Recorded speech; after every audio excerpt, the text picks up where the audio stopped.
Alors, bonsoir tout le monde. Merci d'être présent ce soir. Donc, je me nomme Vincent Gagnon, je suis de National. C'est moi qui vais animer cette séance de consultation publique, dis-je bien, en lien avec la modification du schéma d'aménagement et de développement de la MRC Les Moulins. Donc, l'objectif de cette séance, c'est de vous présenter les changements qui sont proposés au niveau de l'aire d'affectation, gestion des matières résiduelles et des activités qui y sont autorisées. Le tout sera suivi d'une période d'échange qui est destinée aux citoyens et citoyennes ainsi qu'aux représentants et représentantes d'organismes du territoire. Donc, avant de vous expliquer plus en détail le déroulement, je vais d'abord vous présenter les intervenants qui sont à l'avant. D'abord, Mme Chantal Laliberté, urbaniste émérite, directrice de l'aménagement, de l'environnement et du développement durable à la MRC Les Moulins, ainsi que M. Mathieu Traversy, préfet de la MRC Les Moulins et maire de Terrebonne. Je tiens aussi à souligner la présence de certains élus membres du conseil de la MRC Les Moulins qui assistent à cette soirée comme membres de la commission de consultation sur les projets de règlement de modification du schéma d'aménagement. Donc, ici présente ce soir, Mme Vicky Moka, conseillère à la ville de Terrebonne, ainsi que Mme Patricia Lebel, conseillère à la ville de Mascouche. On a également dans la salle, bien sûr, des représentants de la ville de Terrebonne, de Complexe Enviroconnexion, du Conseil régional de l'environnement de Lanaudière, de la CMM et du comité de vigilance ce soir. Alors, merci aussi de votre présence. Alors, la séance va se dérouler comme suit. On n'est pas extrêmement nombreux ce soir, donc on va y aller très simplement. On va commencer tout de suite après mon mot d'introduction avec un mot d'ouverture de M. Traversy, qui sera suivi d'une présentation menée principalement par Mme Laliberté, qui devrait durer peut-être une 25-30 de minutes, où Mme Laliberté, justement, pourra vous présenter les changements qui sont envisagés au schéma d'aménagement. Suivra ensuite une période d'échange où, justement, les intervenants, principalement Mme Laliberté, pourra répondre aux questions. La séance de ce soir est enregistrée, donc il y a la présentation ainsi qu'un compte-rendu qui vont être rendus disponibles sur le site web de la MRC dans les prochains jours. Donc, puis pour ce qui est de la période d'échange, bien, tout simplement après la présentation, je vais vous demander de venir au micro, puis on pourra bien sûr répondre à vos questions. Et les membres de la commission vont, comme je le mentionnais, pouvoir entendre vos commentaires. Alors, si ça vous convient, bien, je vais tout simplement laisser la parole à M. Traversy, préfet de la MRC Les Moulins et maire de la ville de Terrebonne, pour son mot d'ouverture. Monsieur, merci beaucoup pour votre présentation. Mesdames et messieurs, bienvenue à cette séance de consultation de la MRC des Moulins. Donc, tout d'abord, je tiens à saluer la présence de plusieurs élus qui sont avec nous de la ville de Mascouche, de la ville de Terrebonne, des représentants de nos deux différentes villes au niveau de nos administrations municipales. Je vois qu'on a beaucoup aussi de représentants de la société civile qui sont avec nous aujourd'hui. Je vois Maire au front, je vois des entreprises privées, je vois également donc des citoyens qui sont engagés. Alors, ça témoigne de l'importance que vous accordez à l'aménagement de notre territoire et à son développement que vous souhaitez harmonieux sur notre territoire. Alors, conformément à la loi sur l'aménagement et l'urbanisme, la MRC a pour mandat d'élaborer et de modifier son schéma d'aménagement et de développement. Ce document stratégique définit les grandes orientations d'utilisation du territoire et vise à assurer une planification qui est cohérente et qui est durable dans le temps. Ce soir, nous allons vous présenter le projet donc, de règlement numéro 9733R23, c'est dit, qui propose de modifier le schéma d'aménagement de la MRC afin d'agrandir l'aire d'affectation de la gestion de matières résiduelles située à Terrebonne en intégrant une portion de l'aire d'affectation industrielle qui est située à l'ouest de notre municipalité et d'ajuster les activités qui sont autorisées sur cette parcelle de territoire. Ce projet de modification du schéma de la MRC permettra donc éventuellement un agrandissement du site du complexe Enviroconnexion, puisque la fin de l'exploitation de l'emplacement actuel frôle maintenant la fin de parcours est imminente. Je laisserai notre urbaniste émérite vous expliquer un peu la séquence qui s'en vient. Je tiens à souligner, parce que j'ai deux chapeaux ce soir, à la titre de maire de Terrebonne, mais aussi à titre de préfet de la MRC des Moulins, que la MRC ce soir ne statue pas sur la faisabilité ni les conditions détaillées qui vient définir la mise en opération des nouvelles activités sur le site d'agrandissement visé par le site de CEC. Ces responsabilités incombent donc à d'autres autorités, notamment au gouvernement du Québec, à la suite d'un BAP qui sera appelé éventuellement. Je tiens à rappeler aussi que le rôle de la MRC est entre autres de définir les grandes orientations de l'aménagement du territoire et des affectations de notre collectivité. Elle peut aussi donc modifier son schéma en fonction de l'évolution des besoins et des divers enjeux territoriaux. C'est ce que nous vivons actuellement dans cette demande qui nous a été formulée.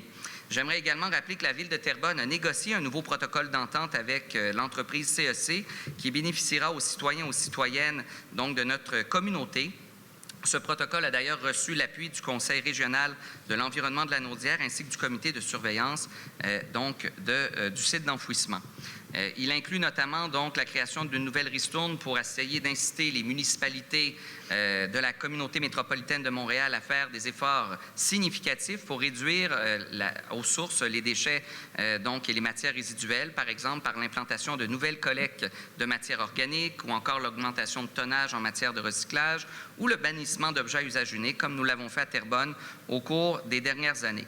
Il y a des avantages aussi financiers qui ont été négociés de la part de la Ville avec l'entreprise, notamment pour la création d'un nouveau service d'éco-centre qui manque cruellement sur notre territoire, afin d'être capable ici, dans la MRC des Moulins, d'être capable de recycler des matières incluant les CRD, des matières comme étant des pneus, des réfrigérants, des batteries, de la peinture, de l'huile, etc. Et également, cet éco-centre devra aussi comprendre un espace de réemploi pour offrir aux citoyens des produits à prix abordables et favoriser la revalorisation. On a revisé aussi à la hausse la quantité de compost qui sera remis à la collectivité par l'entreprise si éventuellement le site est agrandi. Et Terrebonne exige aussi le maintien de la compensation financière pour certains citoyens de la ville, notamment ceux du secteur Lachenay, donc qui sont à proximité du dit lieu d'enfouissement technique. On a donc aussi plusieurs mises en place de mesures d'atténuation et de protection des milieux humides qui ont été demandées. La Ville a exigé l'amélioration des opérations pour une meilleure captation du méthane et des odeurs. On sait que ça a été une préoccupation de la part de la population au cours des dernières années. On a également demandé à l'entreprise d'améliorer les mesures d'atténuation qui visent à réduire les émissions de gaz à effet de serre, notamment par des travaux d'installation de membranes d'étanchéité et de nouvelles sections d'exploitation. Et pour vous expliquer un peu en détail le contenu qui s'en vient donc dans l'échéancier des prochains mois et des prochaines années sur la modification du schéma de zonage, je vais laisser la parole à notre représentante de la MRC, celle qui gère l'aménagement du territoire, celle qui gère l'urbanisme au niveau de notre municipalité régionale de Comté depuis plusieurs années, pour vous expliquer un peu quelles seront les démarches à suivre au cours des prochains mois pour les prochaines étapes. Mesdames et messieurs, merci de vous être présentés ce soir et merci de votre intérêt envers notre avenir durable et nos milieux de vie. Alors, merci beaucoup, Monsieur le Préfet. Si vous permettez, je vais me lever. J'aime bouger. Rester statique sur une chaise, c'est pas mon fort. Fait qu'essentiellement, félicitations pour avoir dit le numéro adéquatement. C'est pas important, là. On rentrera pas dans ce détail-là, mais mon but ce soir, c'est vraiment de vous expliquer tous les parties prenantes, là, pas les parties prenantes, mais tous les éléments du projet de règlement de modification. Donc, excusez-moi, je vais m'armer du bon outil. Donc, essentiellement, je croyais important de vous faire une mise en contexte dans un premier temps, avant de rentrer directement dans le projet de règlement, pour vous permettre de comprendre la globalité de tout le processus. On sait qu'il y a quand même un projet d'agrandissement du lieu d'enfouissement technique, mais ça cadre dans différents éléments, donc je voulais m'attarder quelques moments avec vous là-dessus. Alors, je pense que tout le monde sait où est le site actuel, mais on a quand même fait un extrait ici. Vous voyez en vert, la partie en vert, et j'ai un petit poinçon, donc si je ne me trompe pas, est ici. Donc, la partie en vert est le site actuellement exploité ou enfin qui a été exploité. Si je ne me trompe pas, ils sont en train de terminer dans ce coin-ci. Là. Si je ne fais pas d'erreur, c'est ce que je me souviens. Donc, comme M. le Préfet l'a mentionné, ça s'achève bientôt et l'agrandissement envisagé est la partie en rose ici qui est bordée d'une ligne jaune. Je m'excuse si ce n'est pas très clair, mais est-ce que vous réussissez à voir la délimitation? Parfait. Donc, autrement dit, c'est comme la partie nord, la moitié nord au haut, qui est visée par l'agrandissement éventuel du lieu d'enfouissement technique et des activités reliées à la gestion des matières résiduelles. Donc, vous voyez aussi, on a mis cette photo-là pour vous montrer dans le contexte. Vous avez les limites de la MRC qui sont ici. essentiellement. Donc, toute l'image qui est plus foncée, c'est la MRC Les Moulins. Et l'image qui est un petit peu plus en transparence ici, c'est la MRC de l'Assomption. Donc, vous avez le Gardeur ou enfin Repentigny et Charlemagne un peu plus dans le sud. Vous reconnaissez l'hôpital, la gare de train. Ici, on va un petit peu plus à l'ouest. Vous aviez le site de Signataire ici, Tricentris, qui sont des points de repère, Rivière-Mascouche et quartier résidentiel de Terrebonne, là, avec le Centroparc qui est ici. Donc, on voit la globalité du site dans son ensemble. Donc, essentiellement, on fait plusieurs fois qu'on le dit depuis le début, on a le site qui est actuellement exploité par, tout le monde connaît sur le nom de CEC, donc qui est le promoteur du projet d'agrandissement. Il faut comprendre que c'est le seul site de cette nature-là sur le territoire complet de la communauté métropolitaine de Montréal, qu'on appelle la CMM. Il traite des matières résiduelles d'origine diverses, les principales résidentielles, commerciales et autres. Autres, ça peut être comme des résidus de construction, des résidus institutionnels, là, des hôpitaux, des choses comme ça. Les matières résiduelles proviennent, entre autres, de la grande région de Montréal, bon, puis de Laval naturellement, puis la majorité des villes et municipalités de la Couronne Nord et Sud. Je viens d'obtenir l'information, c'est sûr que ça varie d'année en année, mais grossièrement, la CMM comprend 82 municipalités, puis il y en a 58 municipalités sur les 82 qui utilisent le site pour différents types de résidus, mais qui utilisent le site à Terrebonne, et il y en a 68 municipalités à l'extérieur de la CMM. Donc, ça va aussi loin que en Mauricie, puis plusieurs sont dans la Naudière, par exemple, et différents endroits, là, ils viennent utiliser les services du lieu d'enfouissement technique. Mais la grande majorité, c'est les municipalités de la région métropolitaine. Donc, on le dit, tire prochainement, très prochainement, il va être à sa pleine capacité. Donc, on estime, selon les experts, probablement d'ici 2027. Donc, c'est comme demain. Le promoteur souhaite continuer à offrir aux municipalités ou aux citoyens les divers services de gestion de matières résiduelles.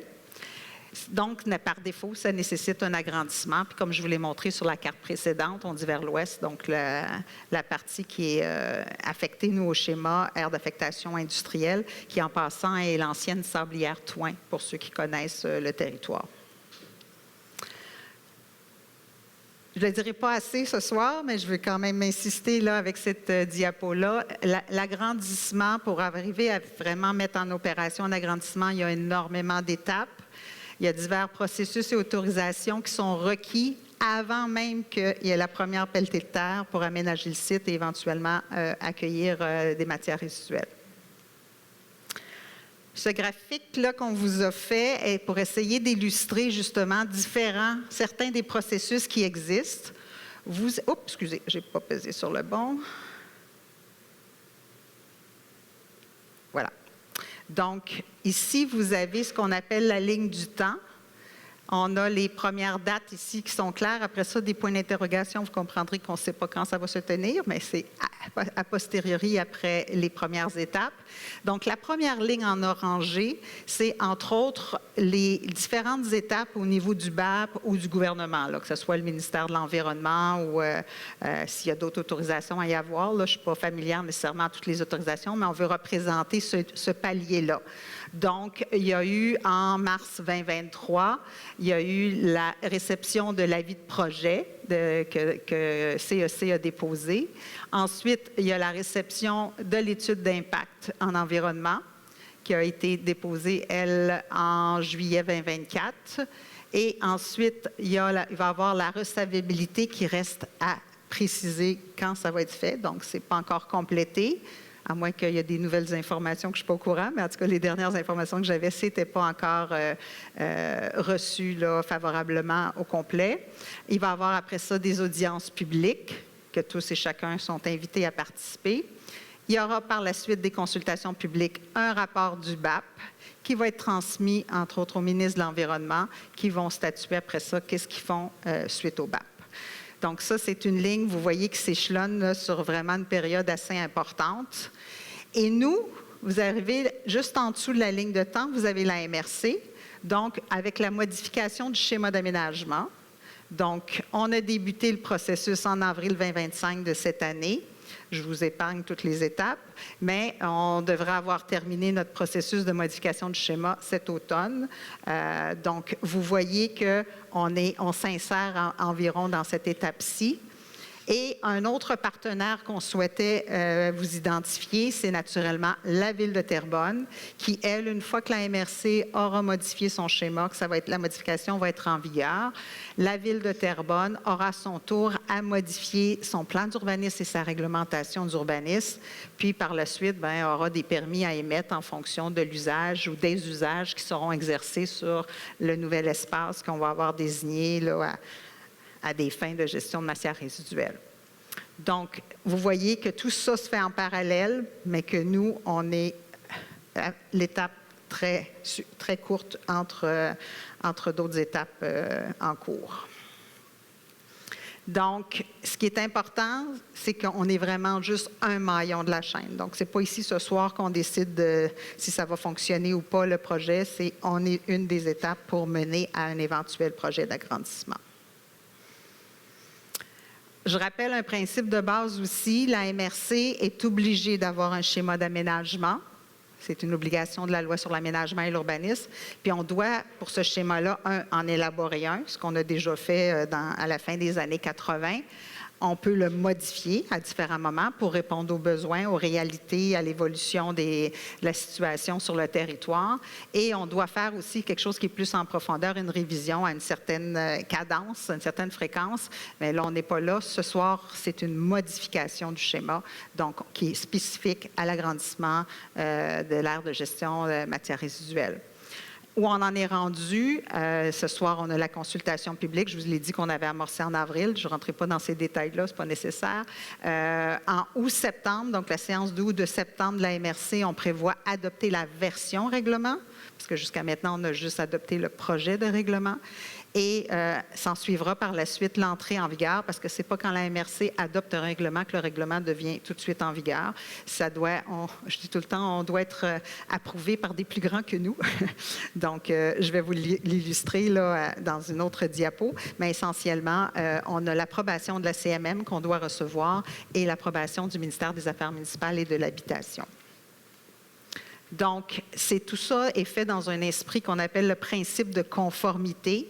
Donc, l'aménagement du territoire, c'est une fonction partagée entre divers paliers de décision. Je vous ai parlé... Oups, excusez, j'ai de la difficulté avec le laser et le changer de diapo. Vous avez la loi sur l'aménagement et l'urbanisme qui nous donne des grandes balises, qui nous oblige d'avoir des règles de conformité. Donc, quand la MRC fait quelque chose, après ça, les autres autorités doivent s'assurer qu'elles respectent ce qu'on fait pour assurer une certaine concordance. C'est un principe un peu global, mais vous allez comprendre peut-être de façon plus facile ici. Alors, vous avez, dans un premier temps, la première colonne de gauche, c'est les différentes entités. Donc, on a le gouvernement, on a la CMM, donc un gouvernement plus à l'échelle métropolitaine. Vous avez les MRC, donc dans ce cas-ci, la MRC Les Moulins, et les municipalités locales. Dans ce cas-ci, le projet est seulement sur le territoire de la Ville de Terrebonne. Donc, c'est carrément la Ville de Terrebonne qu'on parle ici. Et ici, vous avez les outils de planification qu'on a à faire selon notre niveau. Donc, le gouvernement, lui, va faire des OGAT, qu'on appelle des orientations gouvernementales en aménagement du territoire. Et ça, c'est les grandes lignes directrices que le gouvernement demande au MRC de respecter. Il vient juste d'adopter, après les dernières OGAT dataient essentiellement de 1995, le gouvernement vient d'adopter une série de nouvelles OGAT en vigueur depuis la majorité, là, le 1er décembre dernier. Donc, on vit avec ces nouvelles OGAT-là. On les apprivoise, on est en train de comprendre qu'est-ce que le gouvernement nous demande, mais ça, c'est quand même un élément important. La CMM, elle, a un plan métropolitain d'aménagement et de développement qu'on appelle le PMAD. La CMM vient juste d'adopter, elle a révisé son PMAD, son premier vient juste de l'adopter la semaine passée, mais celui-là n'est pas en vigueur encore. Fait que c'est fait en fonction de l'ancien PMAD. Et la MRC, on a un schéma d'aménagement. Et les villes, comme je le disais tantôt, ont un plan d'urbanisme puis ont des règlements d'urbanisme. Quand on parle de règlement d'urbanisme, vous allez comprendre, c'est comme le règlement de zonage, le règlement de construction, les nuisances, etc. C'est tous des règlements d'urbanisme. Je rentre maintenant plus dans le vif du sujet, donc le règlement comme tel. Donc, L'article 3, bon, le 1 et 2, je vous en fais grâce, là, c'est juste de la poutine administrative. Là, il n'y a pas de contenu vraiment pertinent autre que de confirmer le titre du règlement. Essentiellement, ici, vous voyez que c'est ce qu'on a actuellement au schéma. Donc, il y a la grande partie mauve qui correspond à l'ancienne sablière Twain, que la MRC avait désignée comme étant une grande affectation industrielle. Ce n'est pas développé encore, à l'exception du triangle que vous avez ici, qui est le poste d'Hydro-Québec Pierre-le-Gardeur, mais tout le reste est actuellement vacant. Et vous avez le site actuel de CEC qui, nous, au niveau du schéma, est désigné gestion des matières résiduelles. Donc, avec le projet de règlement, ce qu'on a présenté, c'est que la partie gestion de matières résiduelles, l'aire d'affectation, ce que le schéma planifie pour des fins de gestion de matières résiduelles, on veut l'agrandir pour aller chercher ce bloc-là ici, en haut. Donc, celle-ci reste toujours à la gestion de matières résiduelles, c'est qu'elle vient vraiment empiéter dans ce qui était industriel tout court pour venir gestion de matières résiduelles, qui est une sorte d'industrie, mais plus spécifique par rapport à des éléments environnementaux. Les articles 4, 5, 6, 7, 8, je ne vous les explique pas en détail parce qu'essentiellement, les autres, soit la première diapo, la diapo précédente que je viens de vous présenter ou les autres que je vais vous montrer plus en détail, reprennent les mêmes éléments. C'est juste que dans notre schéma, qui est un document de cartable de 3 pouces recto-verso, là, on reprend les concepts à différents endroits, puis quand on fait une modification, il faut naturellement modifier ailleurs. Mais c'est juste pour vous dire que je voulais pas m'attarder là-dessus parce que ça va être redondant. Donc, maintenant, on vient au vif du sujet avec l'article 9, parce que, oui, on a agrandi la zone, enfin, l'aire d'affectation qu'on appelle au niveau du schéma, c'est le terme qu'on utilise, mais on change aussi les usages. On précise les usages qui vont être permis dans toute l'aire d'affectation gestion de matières résiduelles. Donc, comprenez que ce n'est pas juste l'agrandissement, c'est tout le bloc là, qui est l'actuel et l'agrandissement. Puis, je ne vous cache pas que les activités autorisées qui sont actuellement au schéma, qu'on voit celle ici, la majorité, ça avait été fait en 2002. Donc, on comprend que les activités se sont raffinées, se sont précisées. Il y a eu des nouvelles façons de faire au niveau de la gestion de matières résiduelles. Donc, vous comprendrez qu'on est beaucoup plus exhaustif maintenant. J'ai mis en bleu, pour vous éviter de faire le jeu de comparer là, les changements, j'ai mis en bleu ce qui était changé par rapport à ce qui est actuellement. Donc, avec le projet de règlement, si je prends, bon, le premier reste le même, mais le deuxième, on avait entreposage et valorisation de résidus. Bien là, on est venu rajouter traitement, récupération, recyclage.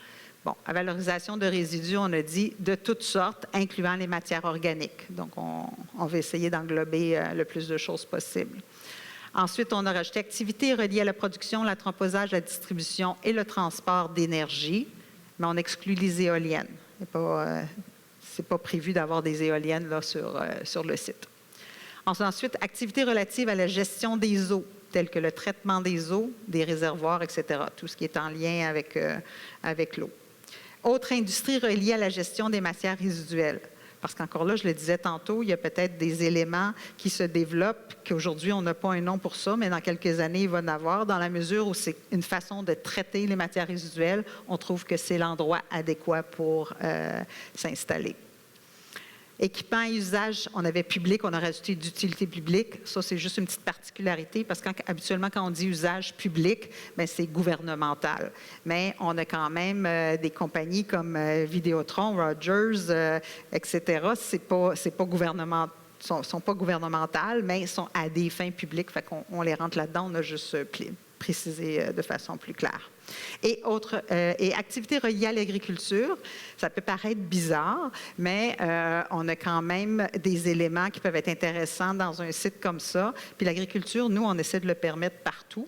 Et là, on ne parle pas d'avoir nécessairement des animaux, là, mais n'oubliez pas que l'agriculture comprend la culture, donc il y a peut-être des éléments qui pourraient être intéressants. Alors, si ça cadre dans les façons de faire, ça peut être une valeur ajoutée pour les usages qui pourraient s'implanter à cet endroit-là.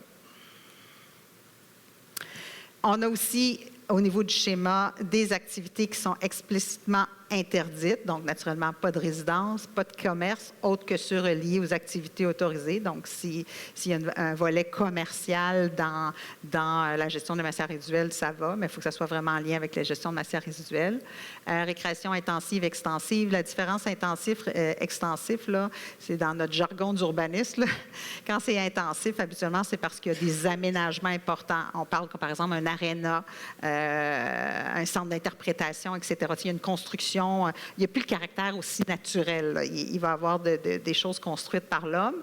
Tandis que extensif, on va parler plus de sentiers dans la forêt ou pistes cyclables, vraiment léger, mais qu'on garde le caractère plus léger. Là. Et là, maintenant, tout ce qu'on a rajouté, c'est la même chose que je parlais un peu tantôt. Là. Les industries sont interdites, autres que celles reliées à la gestion de matières résiduelles, parce qu'on avait déjà un secteur industriel, mais là, on veut le réserver, celui-là, spécifiquement à des fins en lien avec gestion de matières résiduelles et les activités qu'on a listées tantôt.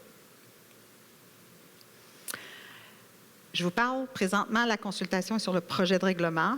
On va adopter, je vous ai dit tantôt, le règlement soit en août ou en septembre prochain. Et lorsque notre règlement sera en vigueur, qu'il y aura eu le OK, l'approbation de la CMM par rapport au PMAD et du MAMACH par rapport aux OGAT, la Ville de Terrebonne devra, c'est pas peu, elle devra ensuite modifier son plan d'urbanisme et sa réglementation locale pour être conforme. Donc, ça fait un exercice de concordance pour être conforme aux modifications qu'on a au schéma. Donc, elle devra revoir les délimitations, là, par exemple, de ces zones dans son zonage. Elle devra redéfinir ça. Elle devra revoir toutes les normes qu'elle a par rapport aux activités autorisées ou interdites pour respecter ce que je vous ai présenté dans les diapos précédentes. Elle devra établir des normes spécifiques, entre autres, puis ça le dit dans le règlement, là, pour assurer la cohabitation avec les usages sensibles environnants. Environnant est très large. Là, on ne définit pas la largeur comme telle, mais c'est de limiter, autrement dit, les nuisances. Et aussi prévoir des normes, des dispositions pour assurer la santé, la sécurité, le bien-être général et la qualité de l'environnement. Donc, la Ville peut amener, autrement dit, ce qu'on a mis dans le schéma de façon beaucoup plus fine, de façon beaucoup plus détaillée dans son plan d'urbanisme et sa réglementation d'urbanisme. Je donne un exemple plus précis ici, parce que des fois, c'est peut-être pas évident, là, mais le type de mesures qu'il peut y avoir, qu'il peut y avoir plus spécifiquement, c'est des mesures de protection des milieux humides. On sait qu'on est très conscient que les milieux humides ont une valeur très, très importante pour la collectivité, pour l'environnement, pour plusieurs raisons. Donc, des mesures devront être prises lors de l'aménagement de l'exploitation du site, après, naturellement, caractérisation des milieux naturels. On va voir qu'est-ce qui est là. S'il y a des milieux d'intérêt, il y a des mesures qui devront être prises.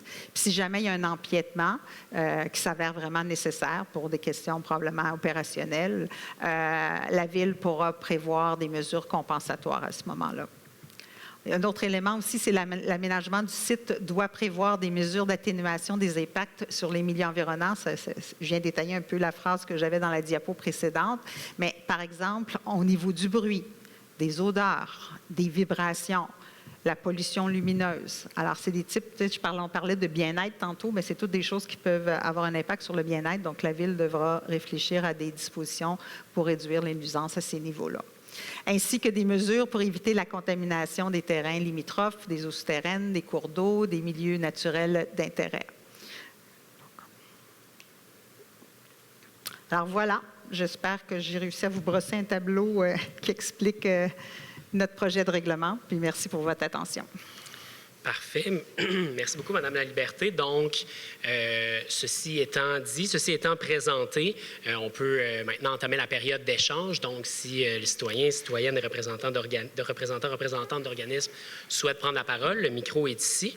Donc, si quelqu'un veut se lancer, Mme Laliberté a fait un bon travail d'explication du règlement.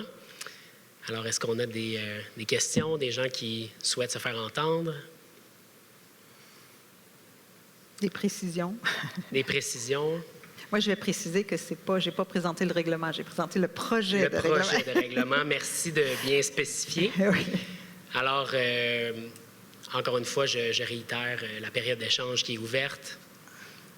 si on n'a pas de commentaires, questions, quoi que ce soit dans la salle. Gênez-vous pas, là, ça nous fait plaisir. Gênez-vous tout simplement pas. On a aussi une diapositive, si je me souviens bien, avec les informations de contact là, des différents organismes. Là. Peut-être si on peut... Oui, on l'a vu. Voilà. Voilà. Donc, des différentes parties prenantes là, en lien avec ce projet. Donc, la Ville, CEC, le BAP, également, bien sûr, la MRC. Alors, période d'échange une fois, 2 fois. Je pense qu'on peut donc conclure. Je viens de réaliser que j'ai oublié de vous mentionner, c'est tout nouveau. On vient de recevoir l'avis préliminaire qu'on appelle sur le projet de règlement de la ministre des Affaires municipales et le projet de règlement a été jugé conforme aux OGAT. Et on avait déjà reçu l'avis positif aussi de la CMM qui nous disait que notre projet de règlement était conforme au PMAD. Donc, on devrait continuer sur la même voie pour la version règlement. Merci encore une fois pour la précision, Mme La Liberté. Donc, dans l'éventualité où il y aurait des questions, des commentaires ou quoi que ce soit, l'équipe de la MRC est toujours disponible, bien sûr, ainsi que les intervenants qui sont notés sur la diapositive. Alors, sur cette note, mettons fin à cette séance de consultation publique. Merci d'avoir pris le temps de vous déplacer ce soir, puis je vous souhaite une belle fin de soirée.